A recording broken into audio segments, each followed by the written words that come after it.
right, guys, what's up? I'm excited for this podcast, episode number 14 with, thank you, with the EP Sneaker Scene here with Jonathan. What's up, Jonathan? How are you, man?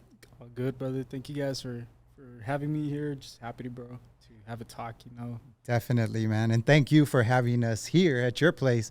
Today, the podcast is going down just a little bit different, guys, because we're doing it on the scene. Jonathan and his partner got a really cool place here, and I'm all about the shoes, man. So I just wanted to, I thought it would be a good change in scenery. So we're here on live on set. So we hope you guys enjoy this podcast. So what's up, Jonathan? Tell me a little bit about EP Sneaker Scene and what is it, man? And what are you doing? What's this whole thing you're doing here? Yeah. So what we do here at EP Sneaker Scene is it's nothing crazy, man. We bring heat that this city doesn't offer to the community. Growing up, I always loved shoes. I always had that passion for sneakers and all that. But I mean, El Paso isn't a big market for that, unfortunately, and we only have one mall that has retailers that carry this stuff, and for the most part, everything flies. So there needs to be shops like this for people in the culture, people that love this stuff. And that's what we do, man. We bring stuff that you can't find in the city, basically. So what was the whole inspiration behind it? Like, how'd you get started? So basically, I was working a 9 to 5 like a regular person, and I was doing reselling as a side business, you could say. Yeah. I would work my 9 to 5, and then after work, I would do drop-offs, man, like around the city. Really? Yeah, I used to meet people. I mean, I remember it would be like a hassle, bro, because I would be driving like from Fabens to Canutillo and then Canutillo back to Horizon, just doing drop-offs, man. And you were selling through Instagram, yeah, really? OfferUp, Facebook. Nice, I was nice. Just grinding the platforms, bro. The platforms that are offered to all of us. That's wild. I always tell people that, that ask me about starting businesses.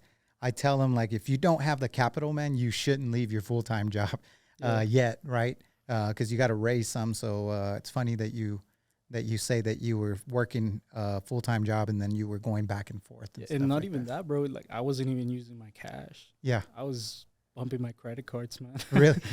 Yeah. I mean, I had a decent job, bro. Yeah. I mean, I already had a family. I think at that time I had my first girl, and I'm married. So my wife doesn't work. I'm the one that provides. I couldn't buy this stuff and just have money sitting there. So I would just rack up my credit cards, bro, sell shoes, and then I would pay the balance off and keep the profit. And obviously I wouldn't spend it. I started gaining capital, and it was just a snowball effect, bro. From 5 pairs, it went to 8, 10, 15. Eventually I had 50. And right now, as we sit, bro, I think we have probably over 1,000 shoes, man. That's beautiful, man. Just that's really when I explain to owners what it takes to build a business. It's that little, like, I that's a perfect analogy. It's like you start with 1 pair of shoes, and you go to 2, and then you go to 5, and you go to 10. And it's exactly that building blocks, because it's not like you're going to take your business from 1 shoe to 1,000 shoes overnight, So it's a work in progress. It's a lot of painstaking nights, like you said. What gave you like that hunch that you were just like, I'm gonna take this risk, or it was a risk, but it was a calculated risk, right? I mean, I think it was just believing in myself, man. Once I started seeing like the profits that I was making, it just got to a point where I was making more money off of that than my 9 to 5, and it was a stressful job, man. Like I was doing sales. That's what I did. Sales. It was on the phone, just grinding. Yeah. So once I started seeing, like, comparing the hours that I was putting into my job with the returns, I was like, you know what? I need to scale this. I need to find a way to just do this full time and move forward with it. Yeah. So yeah, man. I mean, that was basically it. That's good. The sales job is, I think, one of the most important things for people to do in their life. Like, I did customer service, man, over the phone. So I used to do, like, I did Echo Star. I did all the whole thing for like 5 years. I did call centers, and I worked around call centers. But it helped me really clean up my speech. It helped me really just understand how to deal with people. Yeah, so That's what's up. I mean, I started the same way. I was doing customer service, just yeah, basically managing files for people over the Yeah. phone. And I remember at the time I was working for an investment company. Yeah. So I would see like these people call in and take out like, I mean, huge amounts of money, and I would be like, how do these people do it? Like, I was living basically paycheck to paycheck, bro, at that time. Yeah. So it was just like a motivation for me, man. Like seeing stuff like that, like seeing people, because you need to ask them. Like at that job, I would need to ask them to basically report why they were withdrawing their money. Yeah. And I would have people say like, oh, I'm gonna go to Europe. I'm gonna do this and that. And that was just motivation for me. Like it was me realizing that there's people out there really living a very good life, man. And I wanted that for myself. You know, I just wanted to be in that situation. I wanted to be able to provide that to my family. And yeah, that's what got me just grinding, man. So now that you're running your business, like, what's your whole perspective now? Because obviously you've been doing it. You've had the shop now for a year, right? And you guys are doing your second location. What's your year been like? It's been a crazy year, man, for sure. It's been a lot of learning, I would say. It's definitely different selling. I mean, I used to move a lot of shoes just locally doing the meetups. Yeah. But it's definitely different having a storefront, man. There's a lot of stuff that nobody teaches you, you know. Yeah. Bookkeeping, how to manage your finances, all of that, man. There's a lot of stuff that you need to learn. Yeah. So there was a lot of learning experiences for us, for sure. But it's been a very good year, man. Thankfully, we're very, very thankful for our customer base, all the community in El Paso, all the love they show, bro. It's crazy for sure. Yeah. Thankfully, we've been blessed to be able to open a second location now, man. That's coming up in, I would say, a couple of weeks. So we're excited for that, man. That's cool. That's cool, man. That's exciting. What's your most popular shoe that people buy? Oh, for sure, the Panda Dunk, man. Yeah, Sure. I was about to say, because I look on the wall and that's the one I see the most, and you always have that in stock. Yeah, definitely. It's just a go-to, right? Like it's a safe shoe that if you pull up with the Panda Dunks, we'll be able to, you'll know that you can wear it with anything, Yeah, right? It's a perfect shoe that you could just wear with anything. Oh, we have Yeah. it right here. So it's this one. Yeah. And the ladies love it, man. We Yeah. saw a lot of more women's than men's, for Yeah. sure. These are clean for sure. I have a pair myself, so yeah. So Yeah, probably out of every, I would say, I mean, a good estimate, out of every 10 pairs that we sell, probably 4 or 5 are going to be Pandas, man. really, That's crazy, man. that much Yeah. And it's been like that for for the months year now. Yeah, for the man. whole year, right? They're the popular go-to in 2023. Yeah, there's So- a lot of people that say that they're the new Air Forces. Really, So, yes, and they're sir. a clean shoe, man. So what got you into shoes, man? Like why did you get into shoes, or why shoes? You know what, man? I think it was, I've never even thought about this, man, but I think now that I'm thinking about it, I think it was one of my uncles, bro. He used to live in Juarez. So I used to go and just chill at my grandparents' house. And he had a lot of Jordan posters in his room. Yeah. You know, just OG Michael Jordan dunking with 11s, 1s, stuff like that, man. And I used to see him, and I was like, at that time, I thought he was like Superman, man, or something like, because I didn't understand sports. Yeah. I thought he was like a superhero or something. Yeah. And I just remember seeing the shoes, bro. And then my uncle also like wore shoes like that. So I was like, Yeah. I think that's like how it started. And eventually I consume a lot of content around what I like. So I started seeing like YouTube videos back in like 2012, 2015 of like, that's when SneakerCon really started popping and all that. So just the culture, man, I think it's a way of living. It's not just what you wear. It's really just expressing yourself through shoes, through clothing, bro. Yeah. All the streetwear and all that. Definitely. What was your first pair of clean sneakers that you got? I think my And very why? first that I could remember, it was a Jordan 11, bro. Yeah. It was a Jordan 11, and it was, if I'm not mistaken, it was a Win by 96, and I think we have it right behind you. It's that red one with that This icy one. sole on top. Jordan 11, another one. Yeah, That the red one, one. yes, sir. Yeah. That was one of my first pairs, man. One of my expensive pairs, per se. Yeah. Nice, nice. And it's crazy because I don't wear 11s anymore. Yeah. I appreciate them, but I don't rock them anymore. But that was I'd my wear them first to a basketball game or something. For sure, they're comfortable. For me, shoes was a thing that I didn't have when I grew up. So I didn't have shoes. So now that I'm an adult, I just like indulge, man. That's how I started reselling, man. Yeah. Now that you say that, so basically, I remember back then, man, it was they used to do like first come first serves at the mall. I don't know if you ever went to one. People used to camp out for shoes. Now it's like with the phone. Now it's all modern and stuff. I remember when that was going down in LA, and you had a lot of that movement going on. So that was part of your movement, or that was part of your journey that kind of turned you on to be like, man, that's demand here. Yeah. So I started, obviously I would go to the mall, bro, just to see the shoes. I couldn't even buy them, but I started seeing like all the people lined up before the stores even opened. And I was like, what store was that? I mean, that I could remember. I remember, I think it closed down, bro. It was the, what was it called? It was not Foot Locker, Finish Line. It was in Cielo Vista.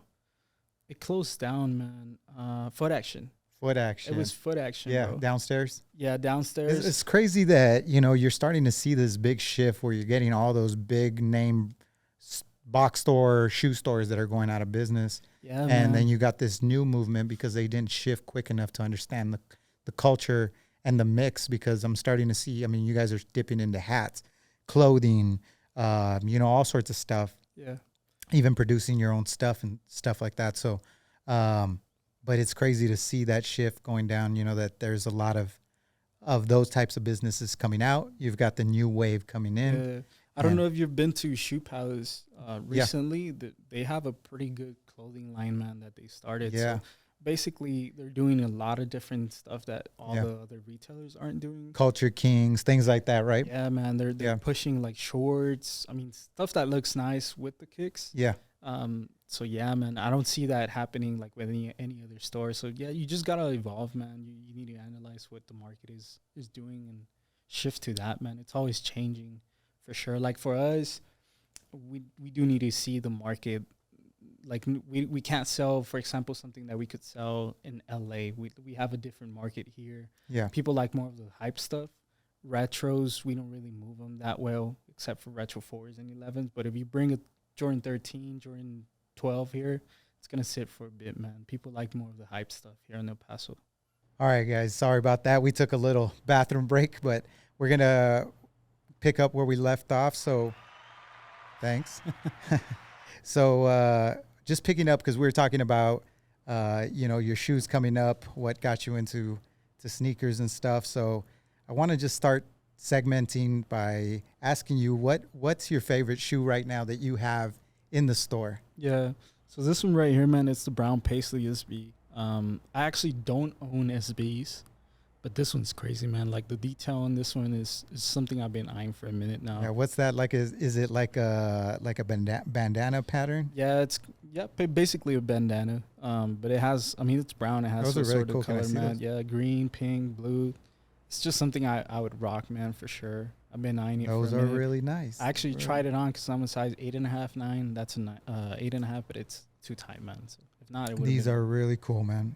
And what's this material that they're doing? I think that's canvas, man. That's something new that they've been using. I'm not sure if those ones tear up, but a lot of these shoes now that you could tear them up and they have like a different pattern in the bottom or different color or stuff like that. That is cool, man. Yeah, for sure. So we pulled off just in this little break. We pulled off these little. I asked Jonathan to pull his favorite shoe right now in the store, and that's what he just showed you guys. I'm gonna show you guys mine, which is a little bit odd because I don't know. Some people don't consider these to be shoes. Yeah, man. These are the foam runners. Foam runners, yeah. Yeezy, for sure. So people don't consider these to be shoes, man. But let me tell you, they're comfortable, bro. You can pull up in Target with these, and you're going to be set, bro. Yeah. If you fly a lot, like airports, you you can't go wrong with stuff like that, man. It's Yeah. super comfy for sure. Yeah, they are. So are they still producing this? What's up? What's going on? I know we had a conversation about this. What we think the future of the Yeezy will be. I mean, as far as I know, basically they had a lot of stock that was left over, and they're just trying Yeah. to sell all of it. Yeah, Like we got us. stock left over, right? I honestly think it's stuff that they're still producing. Yeah. I think. I think so personally too, that, man. yeah. It's just a very lucrative, Yeah, I mean, it's business, man. and who's Like, counting? Yeah, so yeah, it's business. Aside of like the differences that Kanye and Adidas have, I think they make a lot of money, man. They have to make it work. They have to. Somebody has to bend their hands, you know, and yeah, yeah. So they started pushing a lot of more Yeezy product, but we didn't have any Yeezy releases for probably, I would say, 8 to 10 months, somewhere around there. yeah, And prices skyrocketed, bro, in those months, because they weren't dropping them, so Yeah. that cost like a low supply, definitely. So we saw prices skyrocket, but they had a few drops, and I think they're gonna keep releasing newer stuff. really. Yeah. Damn, man. What do you think the future is of Kanye West? Is he gonna make a brand? Is he gonna do something that's gonna top this? I don't think it would top that, man. I mean, he's been with Nike. I don't know if you know that he started. I with didn't know. Nike. Yeah, Yeah. like the very first Yeezy, it was with Nike. Yeah, I don't know if you're familiar with the Red Octobers. That's a really Yeah. expensive pair, 20 to 40K, depending on the condition.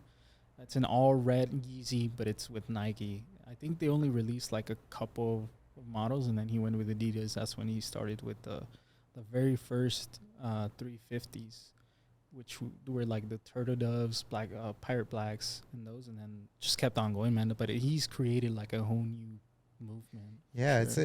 It's almost like shoes have become almost like baseball cards. Yeah. Almost like you can have like a super expensive pair of shoe. I wonder. I mean, I don't know how much you know of sneaker trivia, but how much do you think like a pair of like what's the most expensive pair of shoes that have been sold? Do you I happen would to know? say, yeah, I would say it's probably those Air Mags, the ones that came out in the Back to the Future. I Yeah, don't know if you've seen them. Yeah. Auto lacing one. I would say it's one of those. yeah. I've seen pairs of those go anywhere from 70 to 100K for sure. I can't think of another shoe that That's a lot of money. Man. costs more. Yeah, but there's a couple of them, man. I mean, there's Eminem 4s. There's a couple of Travis's friends and family that go for Yeah, a big buck. So yeah, man. that is crazy, man. The first pair of fly shoes that I bought was a pair of Tim Hardaway's, bro. Wow. I don't know if you ever remember those. Yeah. They're blue. Sure. Devin will show it on the screen here, or one of the guys will share it on the screen so they can check them out. You still have it? No, I had them back in the day, man. I remember because I was dressing.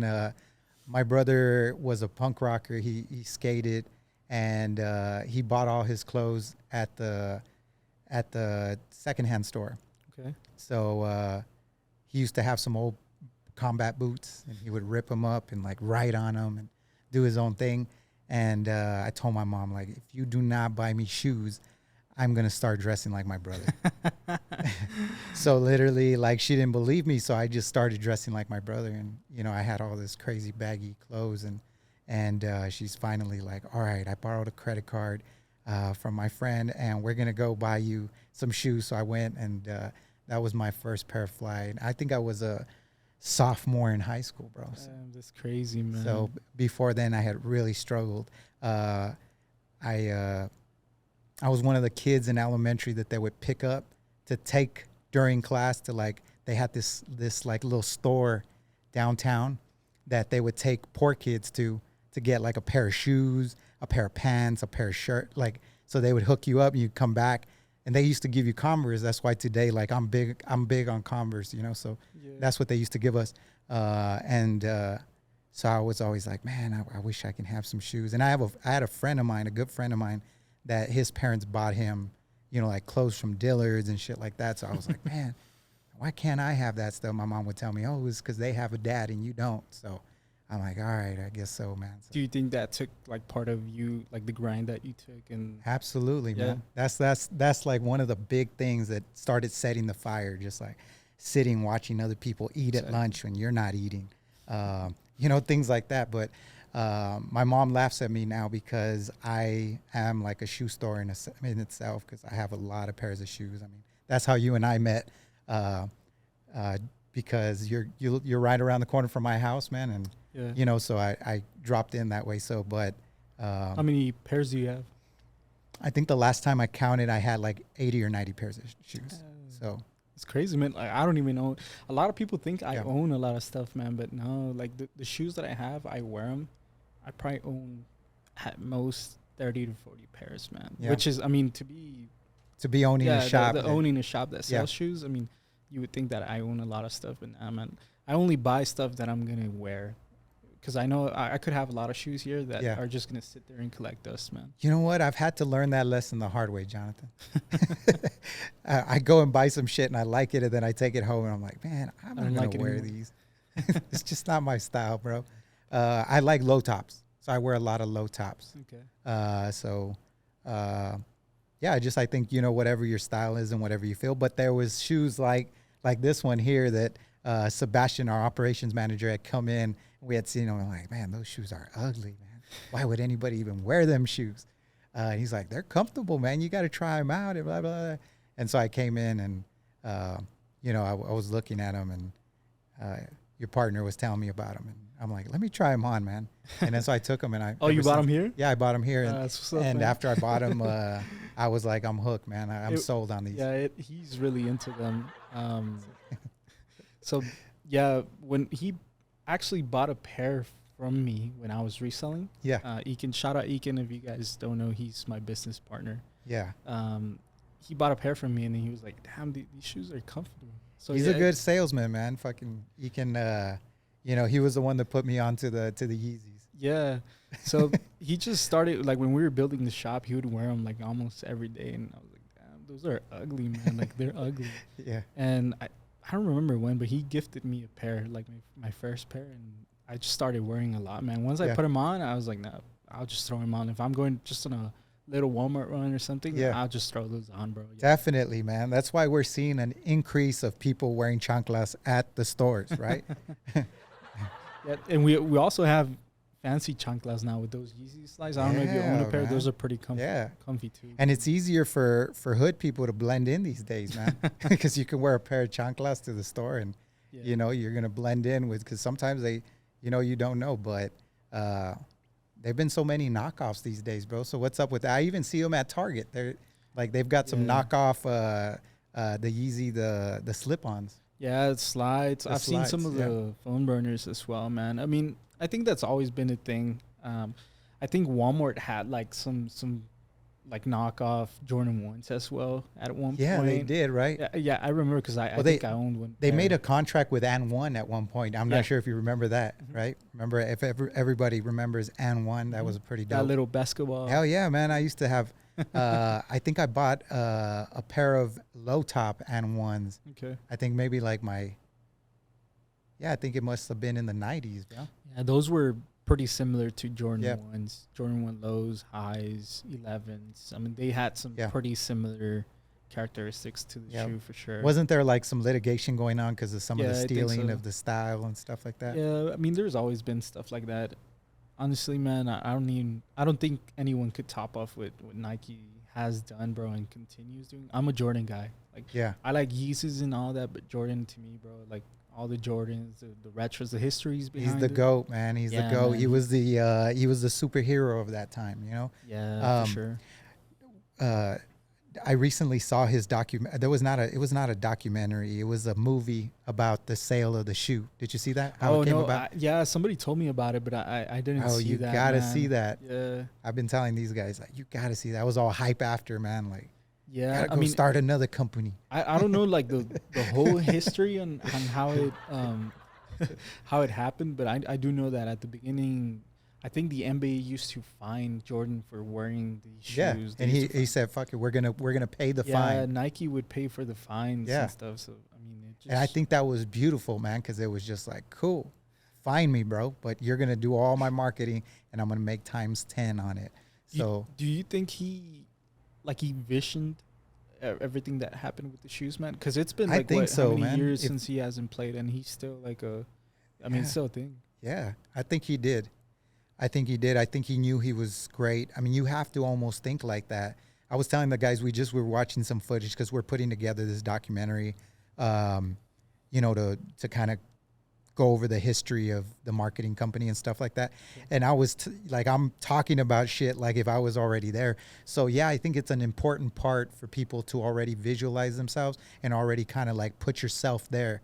It's almost like the yeah, it's key for sure. Like for us if I could give you my example, I always envisioned EP sneaker scene in the mall, man. Like that was always like one of the things that I wanted to do. You guys are there, man. Yeah, man. And I mean, all the changes that are happening to Sunland Park, with the new owner and everything. Yeah, it's just a great opportunity, man. I think something really good is about to happen to all of our West Side. I feel it too. Gloria and her team there are really pushing the marketing to another level. Gloria's a friend of mine, and also, I just think that they're going to do a lot of positive things there with the Solanas, man. Yeah, I think it has to do with the owner being local, man. And I think so too. What I understand, he's a West Sider, so he wants like that mall to pick up, and it was a shit at one point, man. It was better than Cielo Vista at one point. Like I never visited. Like my parents tell me that, man, but I never went when it was like popping, man. And it's a beautiful mall, man. Like if you walk in right now, it's still beautiful. Like everything is very nice. It just needs that traffic, man. And I think they're going in the right direction for sure, man. And then bringing in stores like you guys and things that are more up to date with the culture, I think is going to be really helpful to taking it to the next level. So, yeah, for sure. Yeah. So, I wanted to ask you a few questions. I had prepared it today. I was like, man, like I got all excited the first day. We had talked about doing this. I'm like, I'm really excited about it. Like, I love talking about business. I love talking about music, art, culture. But I think one of the things that's crazy in our culture is sneakers and shoes, man. So I was excited about that. So I was like, all right. You came prepared? I came prepared with a few questions. So I wanted to ask you some of these. There's no, obviously, some of these I didn't even know myself, but I thought I would ask you some. So you down to try? Yeah, give it a shot. So, originally trotted out in 1985, the Nike Dunks shoe line was originally designed for what sport? Nike Dunks? Yeah, the Dunks. When they first came out in 1985, what were they originally designed for? What sport? I have no clue. I would guess skateboarding because, the SBs, that's what it stands for, skateboarding. But, I have no clue. You guys?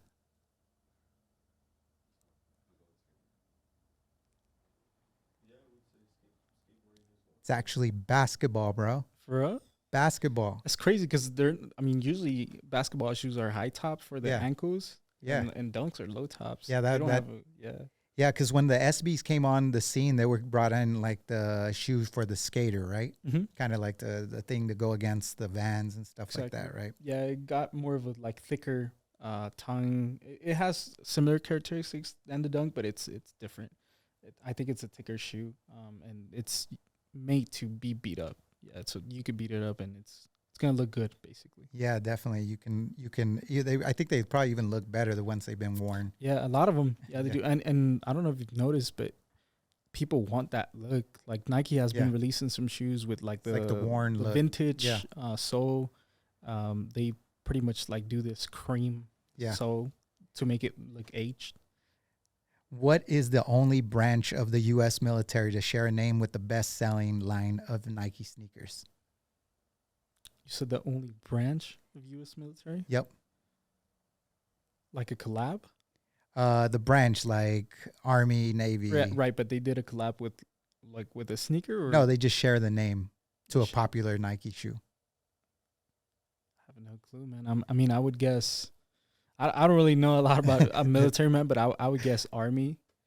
Air Force, bro. The Nike Air Forces. Yeah. Oh. That was a joke, man. I thought you were being for real. Have you ever read the book Shoe Dog? No. Phil Knight? No. His story? Me and Brian were talking about that earlier today. That is a game changer, bro. I would highly recommend. That story is a really cool story because Nike was a brand that was created by... And this is not my words, but this is Phil Knight's. He said, we were just a bunch of overweight guys and cripples. So when they first created it, there was a guy in a wheelchair. There was a guy that was a heavy smoker. And these were the guys that were creating like what we know today as Nike. But Phil Knight almost lost the company a couple of times, almost went bankrupt. The FBI almost came in and took over the business at one point, and he got saved by like a Chinese businessman for like $7 billion or some crazy number like that. What did you say the name was? Phil Knight, Shoe Dog. Shoe Dog. Yeah. And it's about the creators of Nike? It's about Phil Knight. It's his story. It's the guy that created Nike. Yeah. That's awesome, man. Yeah. I haven't read it, but I'll check it out for sure, man. But that's crazy, like the Converse stuff. Yeah, well, check out that story. I love, I'm a student of greatness, bro. I'm always reading like books on other entrepreneurs. Like I like to understand their stories and where they came from because it helps me understand like some of the challenges I may have to go through in my journey. But like I love a good story, man. That's and awesome. Phil Knight, that story was like, bro, like in book form for something to keep you engaged the whole time. Like that's a book that's going to keep you engaged the whole time. That's nice. Because it's just like a whirlwind. You know, it was a guy that was a good partner that had a really bad car accident, ended up in a wheelchair while he was there. So there's a lot of really good stuff. I highly recommend. The other one that I got gifted is called The Shoemaker by Joe Foster. I don't know if you know who Joe Foster is, but he's the maker of Reebok. Okay. And actually, Brian and myself got to talk to Joe Foster because a friend of ours, Jose, helped him make the book in Spanish, bro. That's awesome. And so he's friends with him, and we had this little FaceTime at where we at Barnes and Nobles, right? And he had asked Joe Foster because he had his book signing. He had asked him if he would answer questions from the audience. So Joe made time to be available at that time. So we go out there and like everybody got their little book signed and they took off. So it was nobody. So by the time Joe Foster pulls up, it's me and Brian and a girl, bro. So me and Brian are like asking Joe Foster like all these questions. Like, you know, I asked him a lot of questions, which I'll probably attach to this podcast because it's all about shoes. A few clips from that little interaction with Joe Foster. That's good content for sure, man. Yeah, he's a legend, bro. I mean, Reeboks were popping like when I was like in elementary, middle school. That was what was popping at that time. What did we ask him? Like, what was your favorite Reebok? He said the pumps. Okay. He said the pumps. I'm like, cool, man, shit. And then I didn't even know that Shaq had was he saying something like that about Shaq? Had a partnership with them or something. With Reebok. Okay, I didn't know about that, man. Yeah. So yeah, it's crazy shoe stuff, man. So yeah, man. I mean, shoes take you. They've taken me to places where I've never imagined, man. Like I've met some really nice people because of the shoes. I mean, yourself. I mean, you have a great company, man. It's an honor to call you a friend. You know, I mean, I know you. I know I could ask you. I mean, for some help, and it was because of the shoes. Yeah. And yeah, man, it's done a lot of things. Shoes bring people together. Yeah. Yeah, for sure, man. Like I said, I think it's a way of living. It's a lifestyle, man. Yeah. People just click. It's a point of conversation. Like I've just been walking and I've had people come up to me and tell me, hey, nice shoes, bro. Like, where do you buy them? Yeah. And the conversation just evolves from there, just from the shoes, man. It's crazy today that shoes are also setting your status in the game, right? It is, bro. Like you, yeah. I mean, when I pull up with my pair of Travs, people are like, "Oh man, those are dope," you know. Like so, they just, but that's what it is, right? Like people, it's kind of like a status symbol. It's kind of like, I mean, and all clothing is doing that, right? Like you come through, you got a pair of Versace on or something. They know that, like, oh man, he's got Versace, right? Yeah, but I think that now these shoes are mixing with that whole. It is. It's on that level, you know. Yeah, like you say, you can get a pair of Nikes that when they first came out were $100, exactly, and now they're going for like $2. Yeah, like I don't know if you're into sports, bro. I love sports, bro. I love football. Who's your favorite football team? I like the Packers, bro. I'm a Green Bay Packer fan. Green Bay Packers. Yes, sir. Was it because of Aaron Jones? No. It was actually. This is a funny story, bro. Actually, my favorite color is green, and when I grew up a 49er fan. My dad's a big time 49er fan. Was it because of Jerry Rice? No, well, I don't know. I don't know why he liked the 49ers, but not Joe Montana. Joe Yeah, Montana. Yeah, that for was sure. that era. He always talks about Montana. He was great and all this. So He was. I just one day, bro, like I was just like, you know what? I don't like red. Like I don't want to root for a team that wears red. Like, I like green. So I just watched Brett Favre in the Packer uniform, Legend. and I was like, Yeah. I like that team. That's gonna be my team. And ever since, man, like it just because of the color. Thankfully, I think I made a pretty good choice, man. I mean, we went back to back on 2 Hall of Famers, Favre to Rodgers. So I've never. Well, this is barely like the first year where the Packers are iffy, but my whole childhood, bro, like the Packers were a pretty good team. So Bro, I've never experienced like having a bad team, you know. I kind of grew a love for Rodgers and a respect for Rodgers after seeing Hard Knocks, just seeing this thing, bro. And then the first game, bro, I seen him go down. I was like, I was there with everybody, like, no. But he says he's gonna come back, man. What do you think? Is he gonna make a comeback? I think so, bro. I don't know if you watched that. What's that show with this guy? He always comes out in it. I don't know what it's called. It's also like a podcast.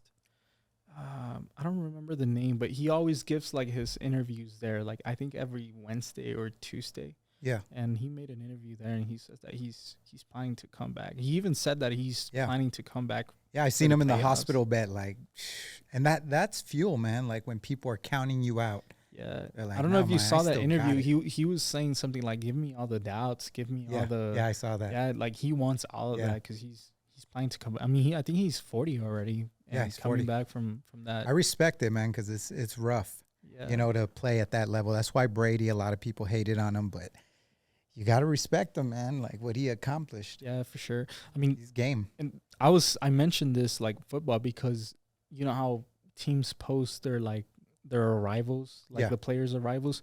You see these guys wearing like all, you know, dripped out clothing, like all the chains, and they're wearing sneakers, man. Yeah. Like they're not wearing anything crazy. I've seen people wear, I mean, thousands of dollars in their clothing and then a pair of Nike Panda Dunks. I mean, stuff like that. Yeah. So it's out there, man. Like it's a move. I think it's evolving. It's a movement. Yeah, I love the way people are customizing the shoes and putting snake skin and all sorts of like just customizing it to be their personal, you know, even writing on the sides and stuff like that. So it's a game changer. How about baseball? Who's your? I like the Astros, man. The Astros. Astros. Yeah. I mean, my main sport is football, man. I do watch baseball. But I mean, football is football is yours. Yeah, but I mean, in baseball, I like the Astros. I've watched a lot of games this season. I think the season ends, I think, October 1st. They have like 3 more games. Yeah, and they're in the playoffs, I think. And who's your right now? Who's your player on the Packers? Like, who's your my player, man? There's a couple of them, man. Obviously, I like Aaron Jones, man. I've been trying to reach out to him, man. I know he loves sneakers. Like, it would be. I don't know if you saw. Aaron Jones, if you're watching this shit, we got the plug here, man. Yes, sir. We actually have a Packer helmet in the register. I don't know if you've seen it. I've been trying to reach out to him, man. I think not only him as a player, but I've got to watch what he's all about, like the type of person he is, man. And he puts. I don't know if you've seen that. He puts a lot of love into the city, man. He like whenever he does the touchdowns, I don't know if you've seen that he throws the 915, all that. Yeah, man, that to me is like, damn, he's the running back for my team, and he's from the city, from El Paso. Like that's crazy. Yeah, and then just showing that pride for the city and that respect for the city. That's one of the reasons why we do the podcast, man. People always tell me, why are you just doing it in El Paso, man? And why don't you do this? Like, you know, like this is something that, you know, is homebred. We're getting ready to expand a little bit, doing some stuff in Scottsdale and stuff, but still it's always about the city, empowering, like trying to motivate people locally to take it to the next. I mean, I think it's needed, man. I think a lot of people don't know like everything that's in the city. Like we have a lot of really good people in here, you know, entrepreneurs. Yeah. We have a lot of talent as well, artists. I mean, whatever. And we need to push it, man. Like we need to support each other, and stuff like this allows for that to be exposed. Like, I love to ask this question, but what do you think is why do people say that El Paso is behind the curve?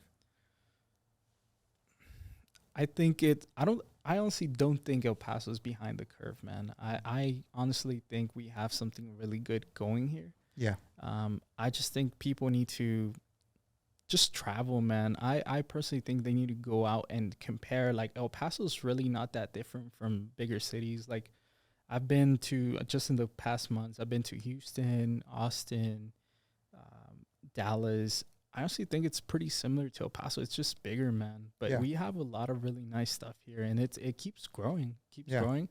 But I think the people that say that El Paso's behind the curve is because they haven't gone out and seen what's out there. And they could learn from that, man, and bring it here for sure. Yeah. I just got an alert that the Dodgers, Freddie Freeman, hit a home run. You like baseball? Yeah, I'm played baseball, and I also Dodger fan.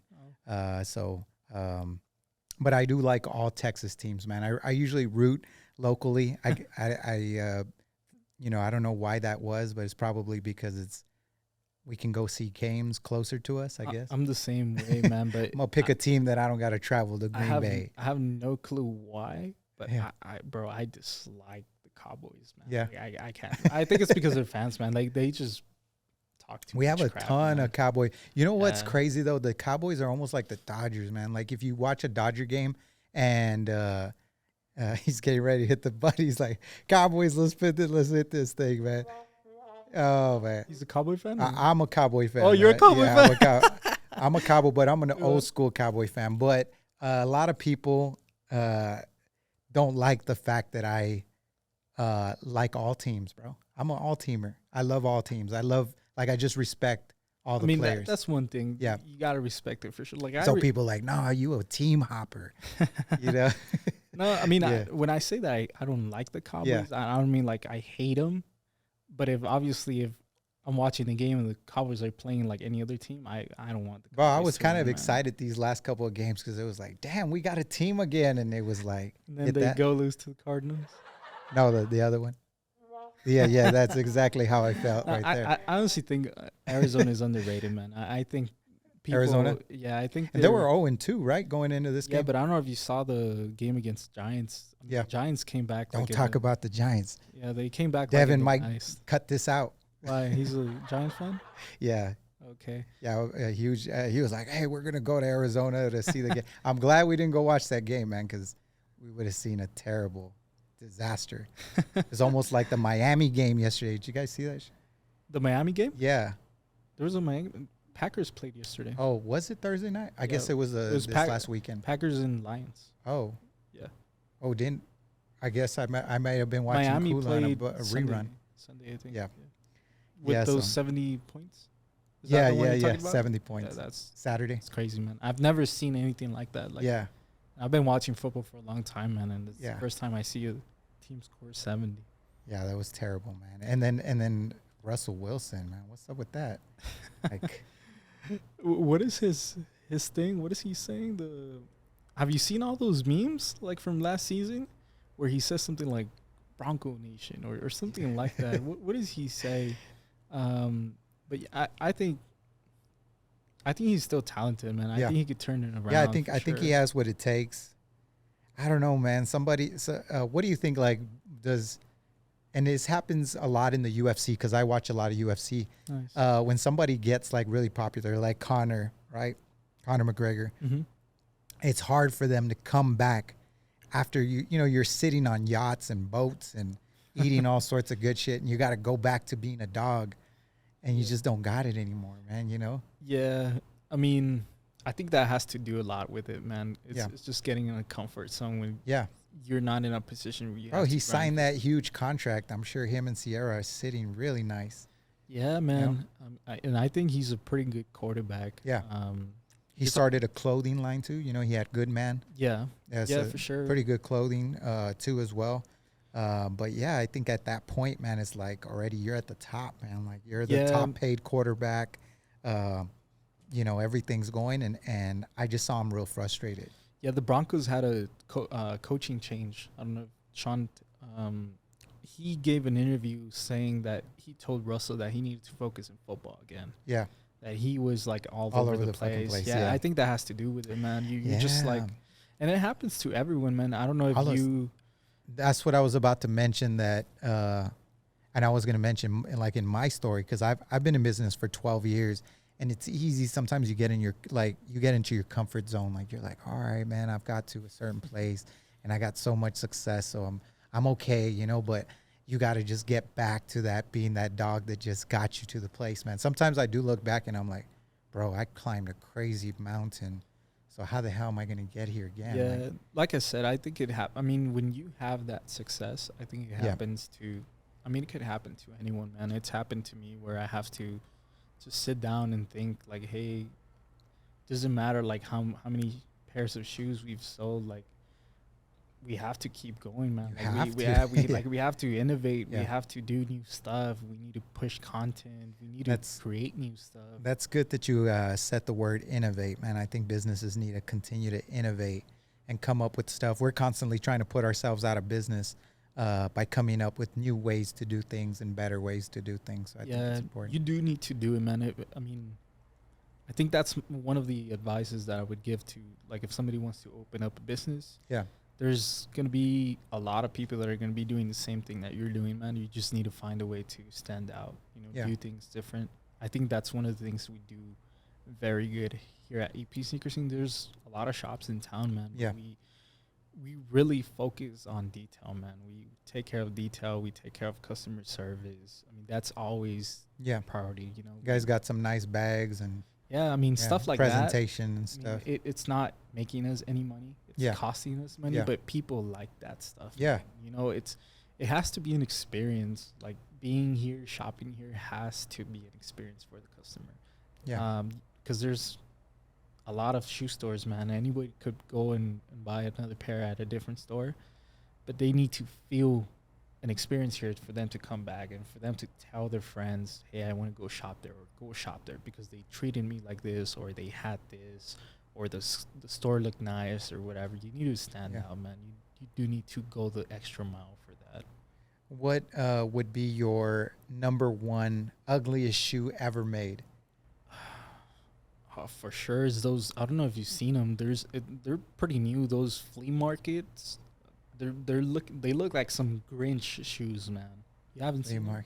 I don't know if you could throw up a picture of those flea market dunks. Yeah, throw up the flea market dunks, man. So we can check them out. Those are ugly, man. They're super crazy. Let me show you a picture just so you can. Brian says, "I wants a pair of the Dora Boots." What do they call it? The red boots? Like, I don't want to leave you without the visual. The visual, bro, because you will see how ugly these are. These are crazy. What about those, like, Dora boots, man? What are they called? The big red, man. I want some big reds for Christmas. Tell me this shoe is not ugly, man. Bro, those look like the Grinch. I'm telling you, bro. And they're pretty new. And people be wearing... Bro, they're like a rack. A rack? Yeah, they're like 1,000, 2,000, bro. Depending on the you can cut them? Yeah, you can a shave haircut? them. Give them a mullet and shit? I think they look... better shaped, but they're still ugly, man. I think these are definitely a top candidate for it. Bro, if you would have asked me like 10 years ago, maybe 20 years ago, I would probably say the Croc. But now that they become such a phenomenon, you don't like Crocs? Now, when they first came out, bro, they were. I'm not gonna lie, bro. If you were like wearing Crocs, you were just not cool at all. For real, back in the day. For real? I'm telling you, bro. Like. They were like the Walmart brand. Okay. But Crocs are pretty expensive, man. Now they are. But if you would have been in 1995, bro, walking around with some Crocs, you would have probably been not a very cool person. Bro. That's crazy, man. Yeah. They were known like for fucking, if you were like lazy to get dressed and shit.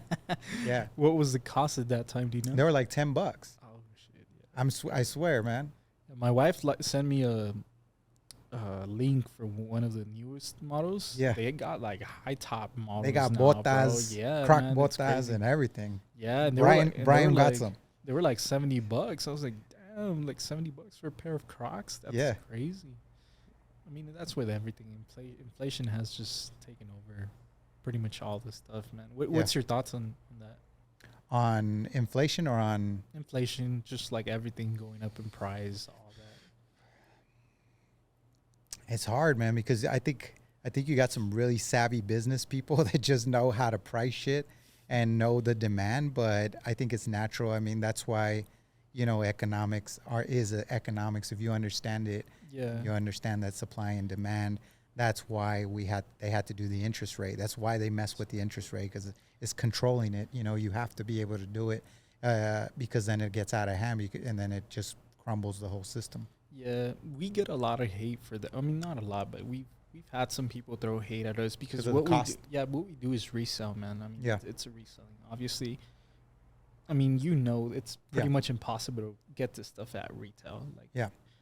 Or you can order them like on StockX or something and wait like a month and a half, maybe 2. and wonder if they're even real. Because Yeah. I mean, I don't know if you've seen all the lawsuits that Nike has against Yeah. StockX. Yeah, I know And so- you've told me that when I've come here, like they're not real, or I mean, like, I'm not saying they're Yeah. not real. Yeah. I'm just saying that Nike Yeah. has several lawsuits. I mean, over 20 lawsuits Yeah. on fake shoes that they found them. yeah. And we get a lot of hate because of that, because of reselling. But I mean, I don't understand those people. I mean, Yeah, they need to understand. You need to cut the rent. You need to cut the lights, the bills, and at the same time make a little bit of profit on the shoe. exactly. I mean, we do make a living. Obviously, what's fair is fair. But if you really think about it, what isn't resold, man? Yeah. Everything. You go to McDonald's and they resell Yeah, food. yeah. They bought it for It's a price. iPhone, bro. They added a tax, and then they What do you pay for stuff like an iPhone now? Yeah. like $900,000. yeah They probably produce it for like 100, 300. yeah, Yeah, and then they 200. have little parts within that they buy from other But manufacturers. people don't complain at Apple. Yeah, They complain at local small businesses that yeah. bring man. this stuff. That's when they complain, but they don't complain about. I've always been a big proponent of that, and when I talk to the guys, my average ticket when we first started Monster Link was about $400 a month, man. $200 maybe. What do you mean by ticket? Average ticket, that means like my average customer, Okay. that's what they would spend per month with me, because most of our clients, they work with us on a monthly basis. Mhm. That means they pay, it's kind of like the Amazon Like a subscription. yeah. Okay. So, when we first started off, it was $200 to $400. Now we're well over $2,500, and we continue to push that ceiling up. But I noticed that the more we get nicer equipment, the more that we get nicer offices, the less I start to hear complaints, Okay. But I did get a lot of complaints at first. But, and I felt the same way, because when you go into Apple, they don't hesitate, right? The same guy that's hassling you over the $200 walks into Apple with no problem and buys that Apple Exactly.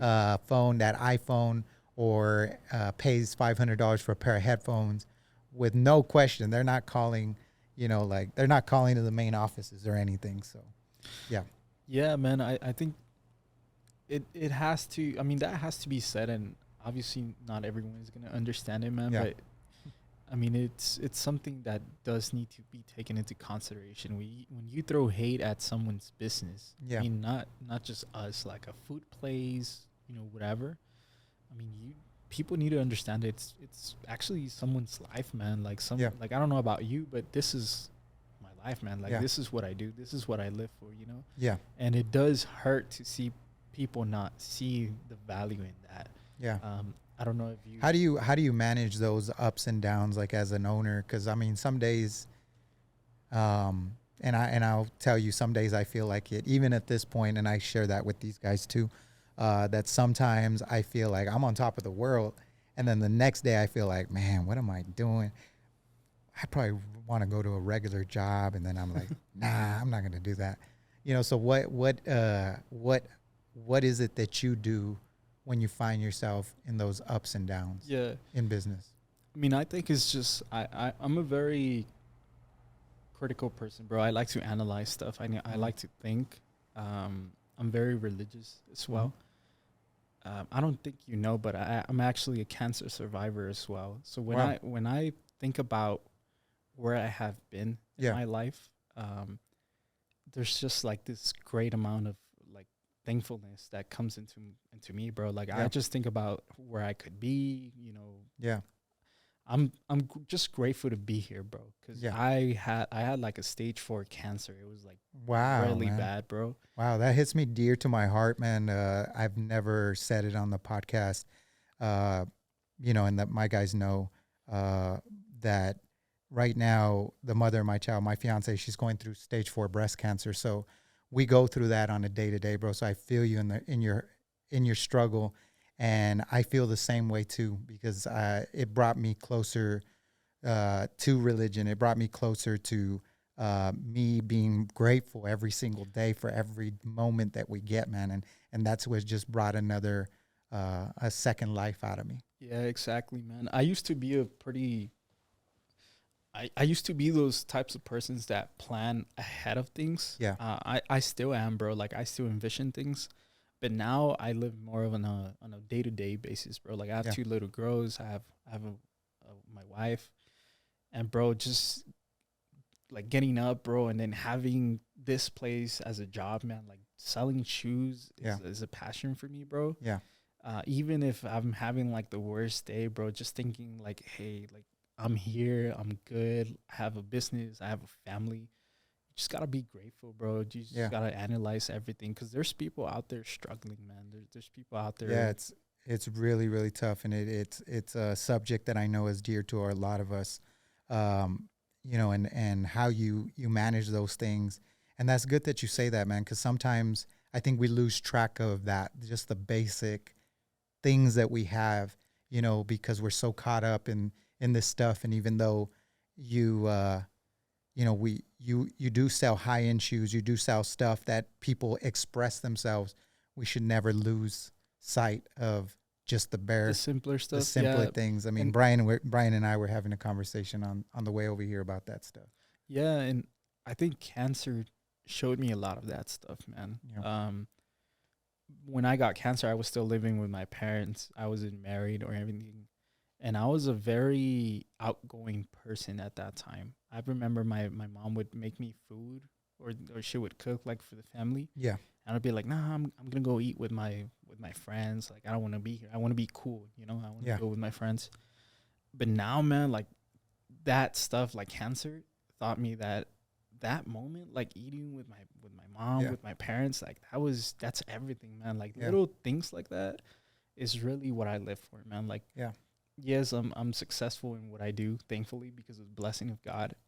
But it's the little stuff for me, like taking my girls to the park, man, taking a trip. Like, that's what I live for, man. That's why I'm here. And it's those little simple things in life, man, that make you find, and I call it like finding your fire, right? Because you got to find that thing that gets you passionate to get excited every single day, man. And whatever it is, and however we find it, sometimes we find it going this road. Sometimes it's a road that we're not that we don't choose, but we're given, right? But I always talk to entrepreneurs and I ask them about ups and downs, right? Because we go through this. This is constantly. Yeah, I think it's bigger for entrepreneurs, right? Because it's you're putting everything on the line, man. Like every day, you're taking risks. You're giving it all, like you say. You give it your all. You're losing too. Yeah, you lose. Sometimes you lose. Yeah. On a lot of video shoots that we do, on a lot of, I'll tell you guys, like I really lost my ass on that project. Like we ended up working for free, and it costed us money. Yeah. So we're definitely always looking at that stuff, man. But it's one of those things that we should never lose sight of, man. No matter how much. And I told these guys the first time I got money, man, I went in to the Gucci store, and I was like, I can now see if I'm gonna buy myself some. And I walked in, I'm like, what the hell am I doing here, man? Like I don't belong in here. This isn't for me. Not that just the brand or anything, but I have been so happy with just the simple things in life. You know what I'm saying? And that's what I try to bring myself back to have that level of humbleness. You really don't need a lot, man, to be happy. I think it's just the foundation of your life really needs to be solid, man, for you to be able to appreciate stuff like that, like little stuff like that.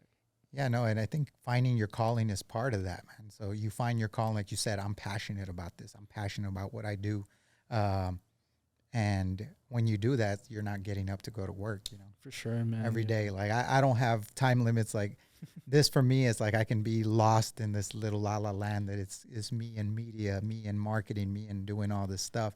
But how much do you think it's a big part of also giving back, man? How How important do you think that is for owners and just for people in general? Yeah, I mean, I personally think that that's a big part of success, man. Yeah. I don't know if you keep track of our social media. We do a lot of giving back to the community, man. Yeah. I really think that that's something that's needed, man. We're here because of them. We're able to have our doors open because of our customers, because of the community.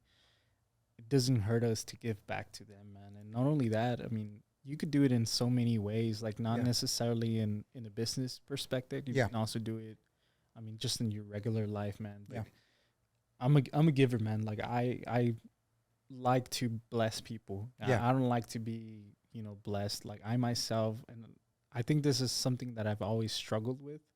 I don't expect anything from anyone. Yeah. But I expect myself, like my expectations for me to provide to my family or my parents or whoever, they're high, man. Yeah. And I think that that's something that I struggle with sometimes. I have so high standards of giving back. Yeah. And I don't expect anything from anyone at any time, man. But that's where the blessings come in my point of view. I agree with you, man. I think when you are acting to help in things that are bigger than yourself, blessings come back tenfold, Exactly. Like it's just, today we were interviewing somebody for a new video position, and he asked me, what is your favorite project that you've worked on throughout all your years? And I said, honestly, to tell you the truth, man, like seeing these guys become who they are is like my best project, bro. That's awesome, man. So that speaks about leadership, man. It speaks about who you are as a person, man. That's great to hear, man. It's good stuff, and it's stuff that stuff is not thought, man. You don't learn that. You have it in you, Well, for me too, it was, having other people that gave me that opportunity. I never forgot about them. Okay. Like I always like to tell people I'm just a combination of all my coaches, that's who I am. I'm just a reenactment of them, so I just try to give back, man. I had so many people, my best friend's dad and other people in my life that lend a hand to me, gave a plate to me, let me stay, things like that gave me the opportunity to become who I became, so I feel indebted to give that back to the public and to the community. Yeah, that's awesome, man. Who inspires you, man? Man, I'm so inspired by everything because I see beauty in everything. I'm inspired every day, man. I can be driving up the street and I'm like, man, I want to take a cool drone shot. So I'm in everything, man. And these guys will tell you because they're around me all the time. But I'm a guy that I will do photography, do video. Brian and myself were at my house earlier, and I'm showing them like guitar songs on the guitar. So I'm just inspired in life, man. I guess life would be my biggest inspiration. And it's like my greatest project. It's my sandcastle that I know one day is going to be washed away, but I still want to build the best sandcastle that I can build. Man. You know what I'm saying? Yeah. So, and that's it. And then the other thing is just to inspire and to leave. That's why I do these podcasts. I'm like so intrigued with capturing time because, my kids and my family can always go back and listen to my thoughts, listen on what level I was thinking. And this might live generations, man, where, it's good that you touch on that because I was going to mention that when I was telling you about the cancer. Yeah. I wasn't a picture person, man. Yeah. I dislike pictures, man. I dislike videos and all that. And now, bro, take all the pictures you want. You got to do it now, man. You have to do it, man. For the audience, you got to do it now, man. Like, don't wait for that time to come around, man. Now is the best time. Gear up, do what you want to do, and give it your all, man. And when the camera comes on, don't be shy. Have pride, man. And try to express yourself of who you are. Exactly. Because, you never know, man. You never know. So you got to take advantage of that time to say what you want to say, man. So that way you don't leave this earth with things unsaid. Exactly. Or moments like uncaptured, man. Exactly. There's some stuff that, like, for example, me, bro, I have friends that have passed away. Yeah. That I wish I had a picture with them, bro. Yeah. And I never asked for a picture just because I was that way, man. And I wish I could have those moments back to just say like, hey, let's take a picture like as homies, Yeah. So yeah, it's part of We it. we were talking about that driving over here too. We were talking about like how I look back at old footage, man, and I see myself like you see yourself like shy and you're front, but you know, I still had that fire and that mentality of what I wanted to do, man. So that's what's pushed me to get in front of the camera and just, you know, capture myself, like just to be all right with people saying, you know what, that sucks, or, you know, or that's cool, you know. So, but you got to, You'll be surprised, man. Like you don't have to be someone you're not. yeah, Just be yourself, and you'll yeah, be surprised how many persons like like the way you think about things. yeah. You know. That's why we do the podcast. That's why we do. We're doing this documentary, man, to feature all these guys' lives because we can spend a lot of money, Jonathan, like putting all this marketing out, man, like putting all these fancy ads out about how we do websites and pay the man and pay it all. And I don't want to say this in front of Facebook because it may not like me. That's why I'm covering my phone. But, you know, I don't want to give that money to Facebook or to give it to Instagram, and when I could be using it in more creative ways. And that's why we have been successful as a marketing agency, because what we're trying to do is we're like, okay, we're going to take those same dollars we would have spent, but we're going to give it back to the community, and we're going to do that, and that's how we're going to grow our you know. And that's how the blessings are gonna go Yeah. your way because you're doing that. You're giving Yeah. back. That's how blessings are gonna start. I mean, bigger blessings because you're already.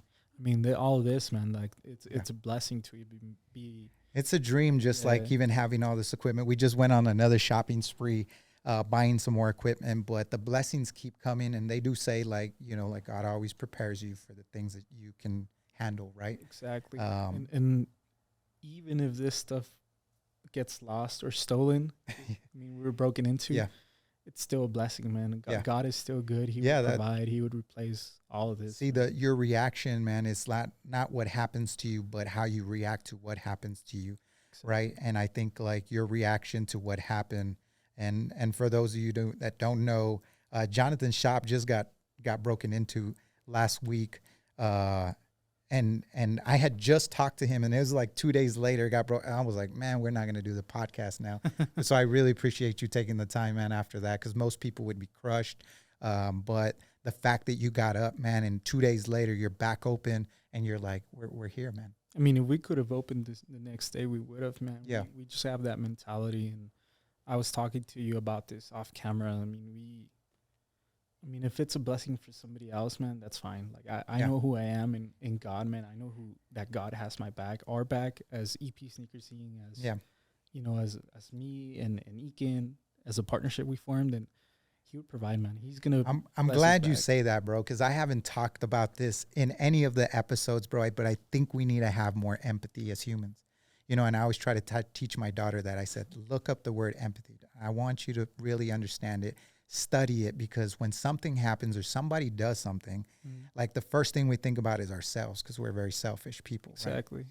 But I think trying to understand, like, why would somebody, you know, like you said, like maybe that person just wasn't, you know, didn't have a father, or maybe they, you know, they're going through a rough patch in their life. It takes understanding of things, man. Yeah. Like nobody does this stuff just to do it, man. They have a necessity in some way. They have an addiction of something. They need money because of something. They need money to pay rent, whatever, you know, whatever their reasons are.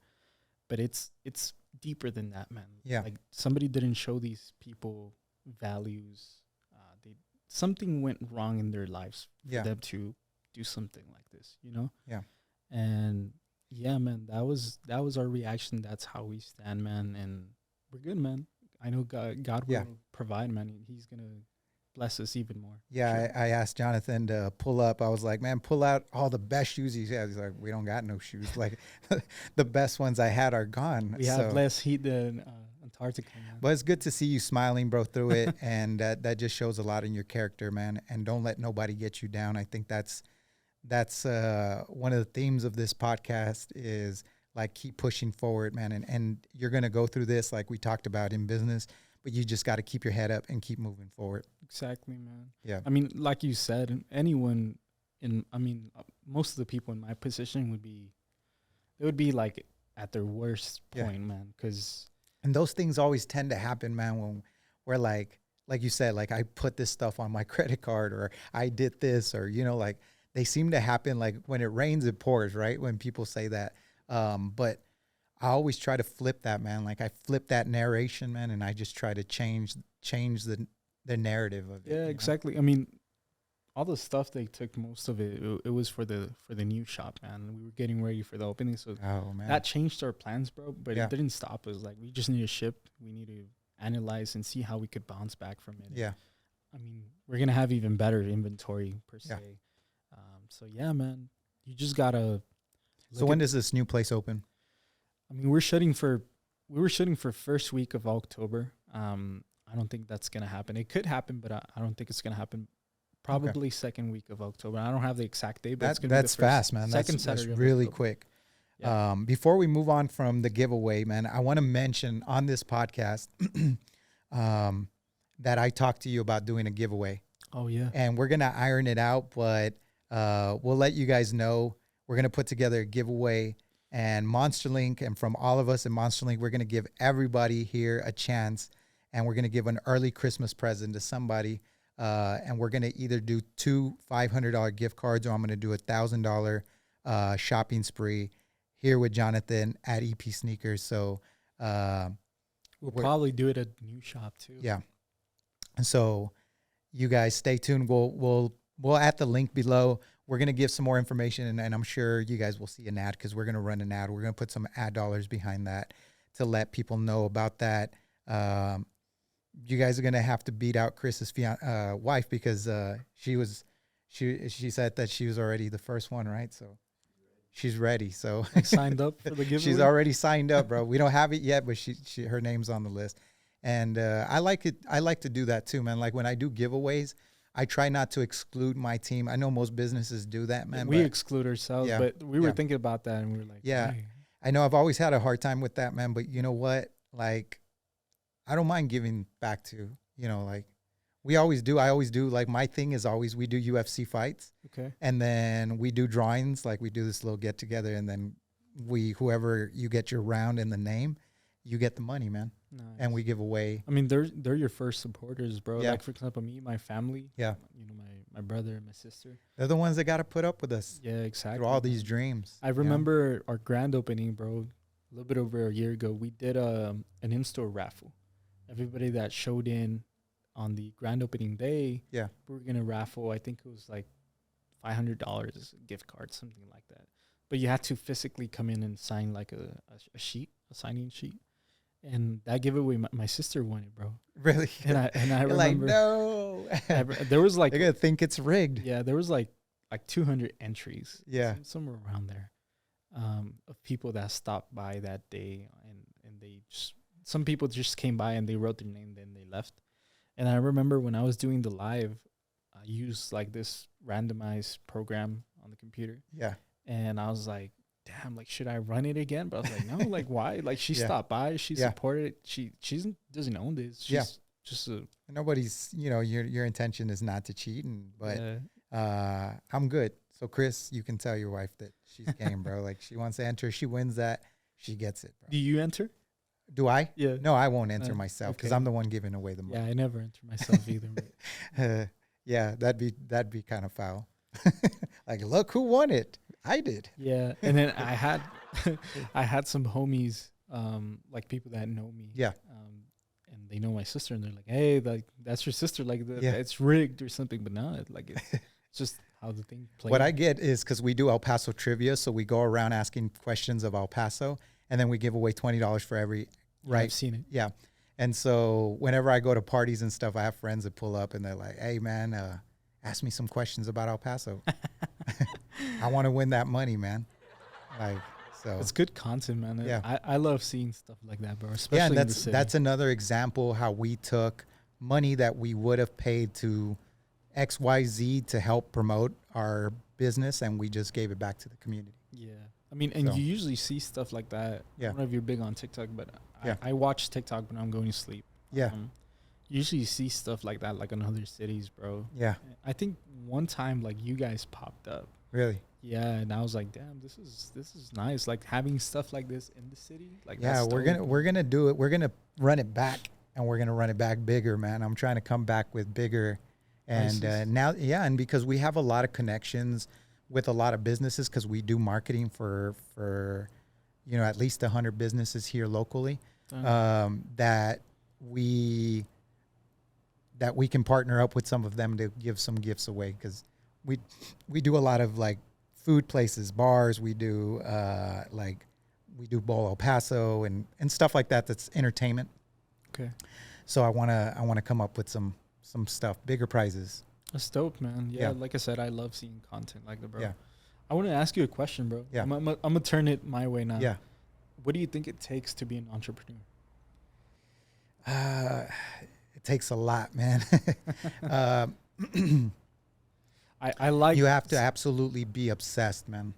Okay. Yeah, I think you have to be obsessed on your idea. I think you have to be a person who believes in himself and can be a visionary. I think you have to be a well-organized person. Just to be an entrepreneur, be a successful one, because you can start a business and people can run businesses, but how can you scale and continue to scale that business up and continue to build it to be something bigger? I think it takes, and to make something special like Apple, or do what Mark Zuckerberg did, or like, I think it takes a very special person. Like, I've come to understand that what I've done is very difficult. Advertising and digital marketing agencies, they're very difficult, man. They're very high paced, but I think it takes all of what I mentioned, a lot more. I can name off a lot of things, but also being good at numbers and stuff like that. So I give you like some intake on what you're saying. You know how my dad was here right now? Mm-hmm. He saw like all this, bro. And Yeah. he, like, when we walked into the storage room, he said, like, how does someone create something like that? Mm-hmm. Like, that's crazy. Like, how does somebody come up with ideas like, oh, I'm gonna buy cameras and then I'm gonna promote? So you get to see stuff from a normal person's perspective. Yeah.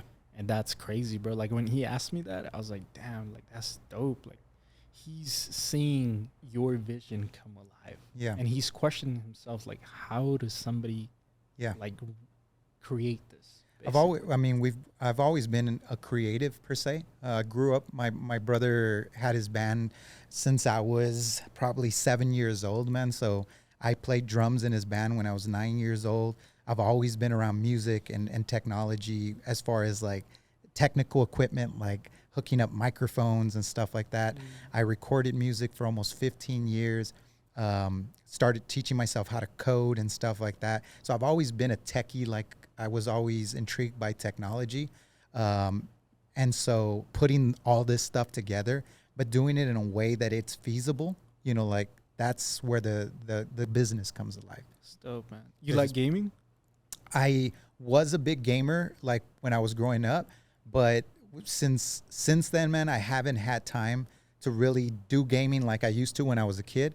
But I'm coming back to it. I just bought myself a PlayStation 5. I have an Xbox. I have like all the consoles, man.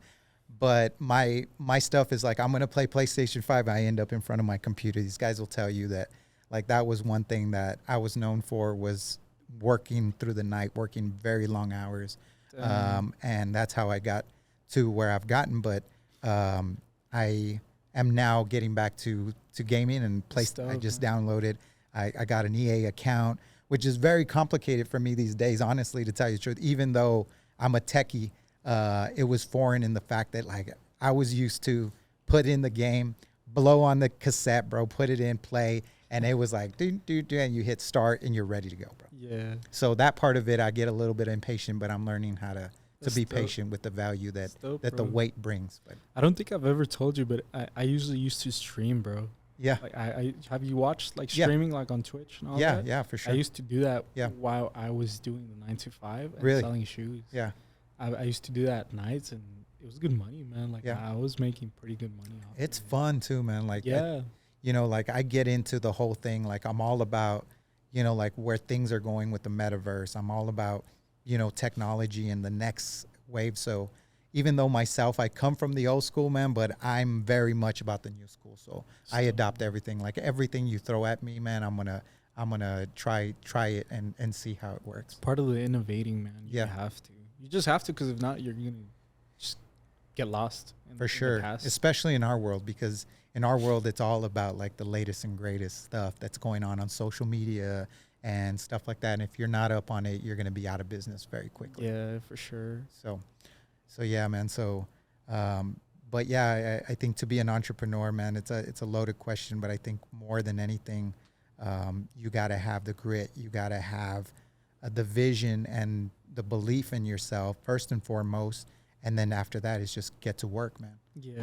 Get to work. I like asking this question, bro, because I like I told you earlier, like I never saw a video on how to do this stuff. Yeah. You know? So I like seeing everyone's point of view. Yeah. I don't know if you know who Grant Cardone is. Yeah. I'm very big on him. Jordan Belfort. Yeah. So yeah, bro, like seeing like stories like that and all that just motivates me, man. And obviously knowing people that are successful in other businesses. Yeah. And their perspective on what it takes to be an entrepreneur, bro. Like that just, it helps me just see what I'm doing, compare it and see what I could do better. And I think at every stage it changes too, man. If you would ask me 5 years ago, I would have answered something else and it would have been more simplified. But today it's very complicated because I've established 4 other entities. I've learned about the tax structure. I took a tax mastermind. I'm going deeper into business, man. So it's just opening up my brain to be like, damn, this is way deeper than what I thought. But I've always been passionate about business. I actually have a business degree and I went to school for business and stuff like that. Bro. But that's what's up. But it was like that fire. But over time, like you said, I didn't learn it. I didn't come from money. I had to learn everything by myself. But that was the best schooling that I could have done by going through experience. But now my answer to that question is like super loaded because there's a lot. It takes a lot. Yeah, it does take a lot, man. Yeah. And it takes a certain not everyone has that in them, bro. I don't think that's something that could be learned per se in a way. I mean, you have to, like you said earlier, you have to have a dog in you, bro. It really takes having that mindset. There's some people that were born to work for someone else. Yeah. And there's people that were born to lead. Did you always know you wanted to do your own business? Yeah, I just didn't know what, bro. Okay, so you always had that hunch. See, for me, like I didn't even know if you would have asked me like 2 years before I created MonsterTalks, would I have my own business? Bro, I thought I was going to be an engineer, an audio engineer. I thought I was going to be in LA producing like big artists and stuff like that. And, I had an ultimatum by the mother of my child to either choose music or choose my family. And so I sold everything that I had and I chose my family. And it didn't end up working out, but through that journey, I found this.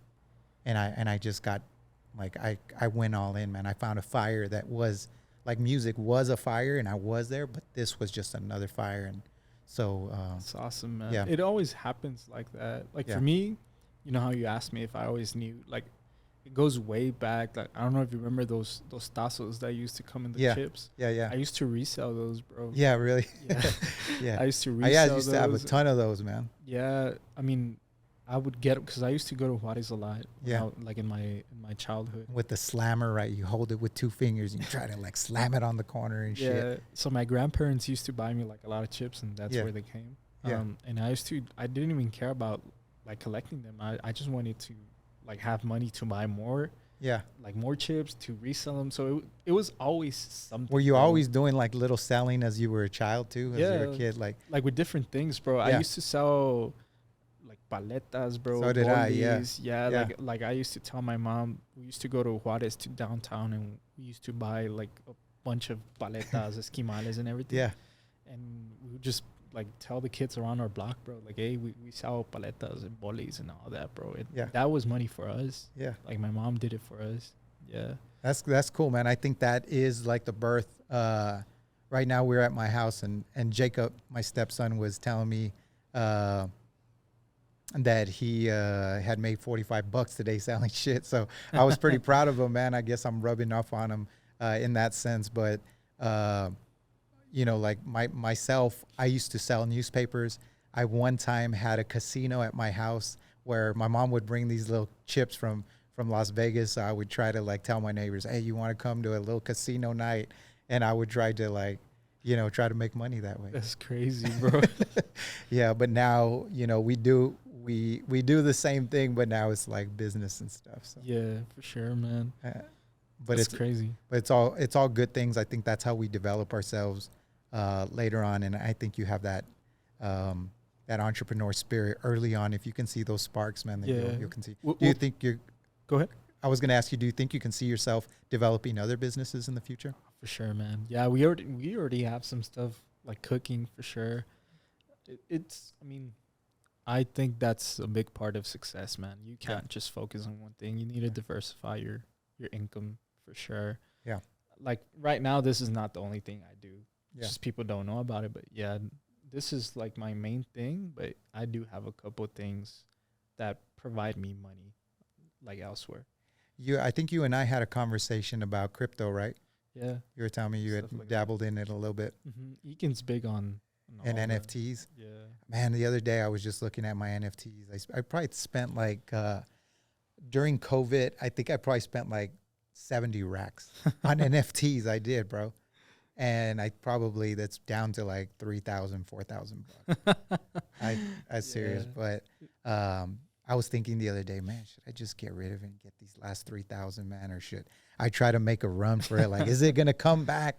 What do you guys think? Or is NFTs going to come back? I don't think so. What do you guys think? Yeah. Now everybody's way like, nah, bro, NFTs. Yeah. I thought they were going to be like baseball cards. And because I collect cards. I've always collected cards and stuff. And so I still have cards that I've had since I was a kid. So I bought into it, man. I was like, I think this thing's going to hit, man. But I guess not. Put that little... No, not the other one. There you go. Oh, man. Yeah, that's how I felt when I lost that money, man. But it isn't the first time I've lost money like that. And I think as business owners, like, you have to learn how to. You know what? Now that you're saying that, there's a really good mindset that Eakin has. He once told me, if a business is not making enough money for you to get robbed, it's not a good business. Yeah. And it makes sense, bro. Like, or you're not doing anything right until you're getting hated on, right? Exactly. So, yeah, it is true, man. Like, whatever you're doing, you need to be able to sustain losses. Absolutely. If not, yeah, man. Swift and change what you're doing. Believe it, like what I've gone through in my journey too, man. I call it taking the plane down to the ground, and I tell these guys all the time. But I've done it before, like a lot of times. I've lived like that. I've lived on the edge like that. Like to literally, I'll go and fucking spend as much as I have to, bro. And we take everything like we're slim, living paycheck to paycheck. But I do believe as a business owner that you have to have a cushion there, man. To first of all, for your sanity, but second of all, just in case there's some rough times in the business. Yeah, for sure, man. And it's unexpected. I mean, obviously everything's data. I don't know how it works with you, but we have slower months. Obviously, Black Friday, Christmas is really, really good for us. But right now it's our slow season. Yeah. September, October, it's pretty slow. People are trying to save for that Christmas spending, man. So you need to really be able to manage those, because it's not always going to be pretty. It's not always going to be like you could be banking one month and then the other month is you're breaking even. For me, it's always working around too, like the 3 pay period months and stuff like that, and like stuff like that. But thank God, for the last 12 years, man, we've never had a check late or anything with our people. So that's awesome, man. So we've been blessed in that sense. It takes learning for sure. Like I remember at the beginning, like when we first started, I don't know how you pay your comptroller, but we used to pay it every 3 months. Yeah. Like the sales tax. Pay your sales tax, people, man. Don't wait till they come looking for you. Don't be like me. Bro, I remember like we were like our first 3 months, we're like, oh, damn, we're making all this money because all the money from the sales tax was racking up. So it was a pretty good amount of money that wasn't ours. Yeah. And then on the third month, we see like this is like big amount of money we owed. We're like, damn, like what happened here? Like, how do we owe? But it was from all the transactions from 3 months of collecting sales tax. Are you guys still paying quarterly right now? Or are you guys paying monthly? Yeah, once you get to a certain point, they want their money fast. They want their money on the before The 20th. 20th. Yeah. So, and then the people don't know too, because like these guys, I was telling them that we got taxed for furniture tax too. Oh yeah. Yeah, man. People, I Yeah, don't they know. charged us for that. Everything, man. Everything. People are trying, like, you make a little bit of money, they're going to come knocking on your Yeah, door. people think it's only having a good or a service and selling it, bro. It's a lot more than Yeah. just that, bro. It's you need to be an organized person. I know you said that right Yeah. now. You really need to, and it has really made me, because I'm organized, but I'm not the most organized Yeah. person. It has really taught me into making notes, making schedules, planning what I have to do through the week and everything. That, like, that's just the beauty of it, man. You learn that as you go. Like, for example, the sales tax, like, nobody ever told me about that. Yeah. Like, hey, on your 4th month, you're gonna have to pay all the sales tax for the 3 months. Like, nobody ever told me about that, bro. Nobody ever told me either, bro. That's why they Yeah, came bro. knocking on my door. Yeah. So, but that's good. That's why we want to say it through these kinds of podcasts and stuff like that. So business owners, if you're trying to open your own business, man, watch our podcast and you're going to learn a lot as far as like what you need to prepare for. There's a lot of tax. A lot of your money is going to go to tax, man. So for sure, you got to learn it. That's why I did the tax mastermind, man. Like, you have to understand how to navigate. And when you start making money, guys, you got to think like people that make money, because if not, they're going to come and take it. And I say they because it could be the taxes. It can be people that try to break into your place. It could be family. It could be anything. So you got to know how to manage your stuff, man. So, yeah, for sure. you know, definitely learn about entity structure. I think I spend less money now than before, like when I was in my 9 to 5. Yeah. Because I was doing the 9 to 5, I was selling shoes. Yeah. And I was doing the streaming. So I had a pretty good income. Yeah. But I spend less money now than back then, bro. It's just because of managing myself. Yeah, you have to, man. Yeah. You have to, because it's, you know, I told you, you know, I tell these guys all the time, I could have already, and we say this with other entrepreneurs, like Gilbert on the podcast, he said, I have a Lamborghini, but it's in lenses, bro. It's all lenses, you know, like, and I have one in shoes. yeah. Yeah. So you have to reinvest into your business, you know, because if you're not putting into it, man, and you're pocketing all the money and you're gone all the time, your business is going to go down the drain. You got to be present. You got to keep moving it. And those organizations that keep growing, man, it's because they have good leadership that it continues to move the boat. It's because they have good teams that reflect the leadership. It's all of that, man. So it also takes, like, you being humble, bro. Like, Yeah. I had a very just weird way of thinking that everything that I did was right. Yeah. And this has taught me to really listen. Yeah. Just listen, bro, because people have some pretty good ideas. Yeah.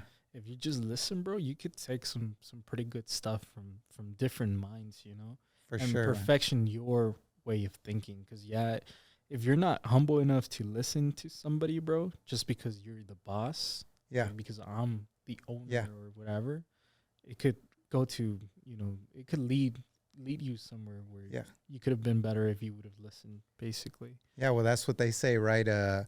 Money doesn't change you; it shows you who you really are. Exactly. Right. So if you're an asshole, you're just going to be a bigger asshole. Mm-hmm. So yeah, you know, I try to always take that into mind, man. And anything that I ask any of my guys to do, I'm there willing to do it. I'm there hauling gear with them.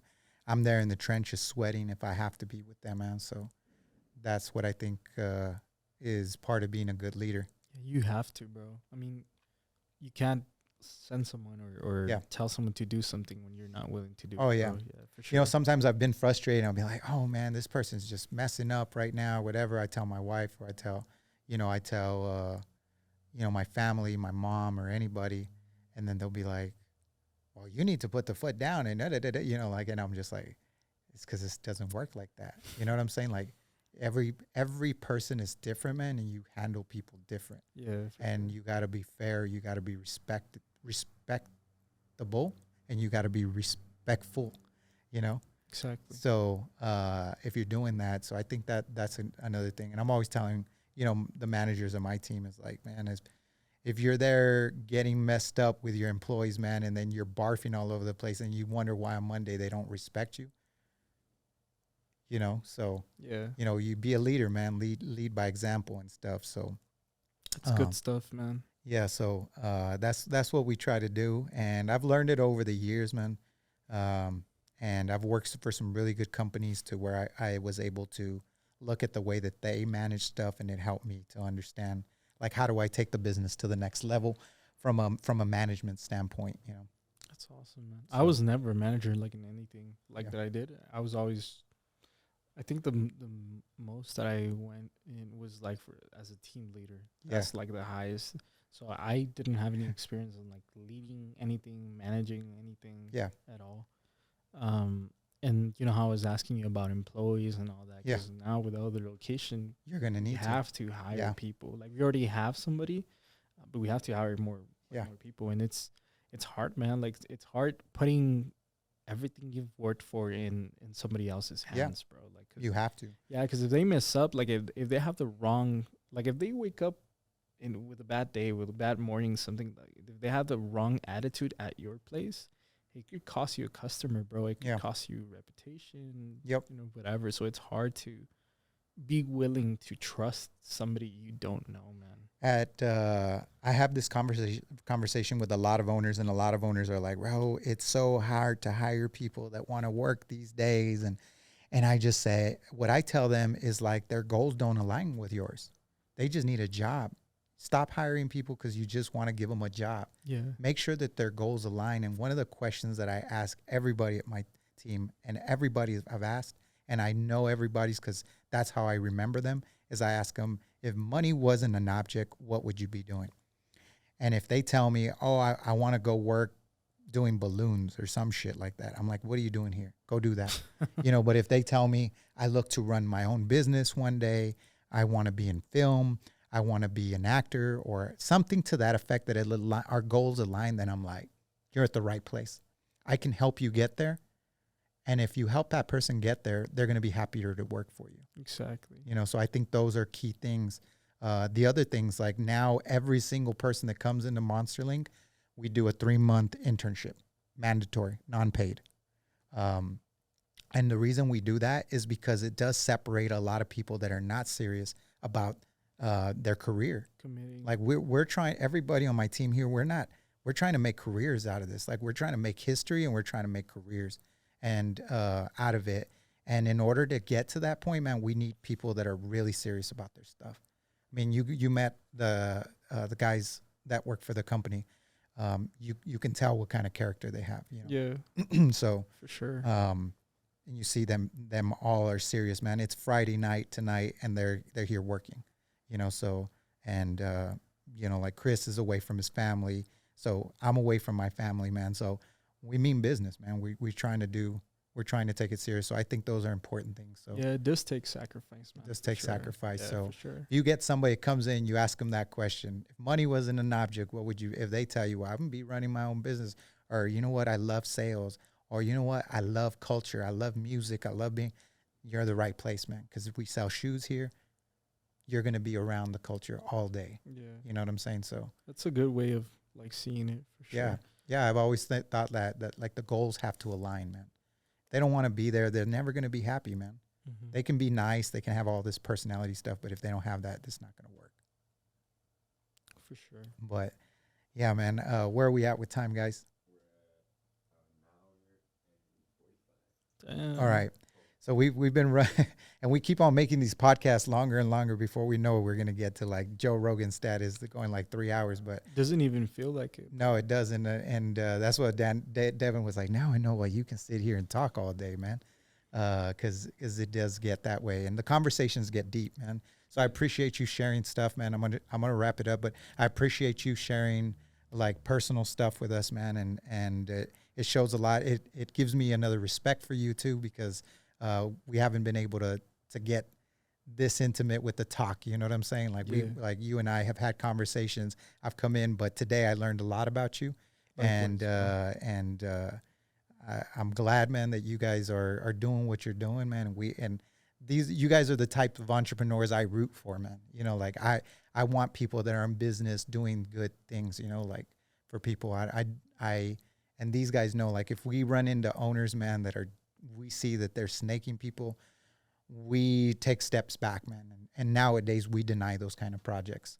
Gotcha. You know, if we feel owners that we feel are in it for the right thing, they believe in what we're doing, man, it's a good connection, man. But if we start seeing like bad business, they're not listening to the stuff, because we get involved to customer service and all of the other elements that make a business, right?